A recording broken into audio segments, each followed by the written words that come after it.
إن أعجبك الفيديو لا تنسى الإعجاب والاشتراك في القناة.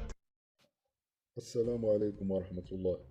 اهتز متجر أهل ما بجماعة بوجديان ضواحي مدينة القصر الكبير على واقعة جريمة قتل بشعة راح ضحيتها شخص في عقده السادس، وفق ما أوردته مصادر محلية متطابقة. وأوضحت مصادر صحفية أن المشتبه فيه في ارتكاب هذه الجريمة ليس سوى ابن الهالك، مبرزة أنه كان دائم الصراع مع والده، واستغل وجودهما بأرض خلاء ليجهز عليه ويغادر إلى وجهة مجهولة.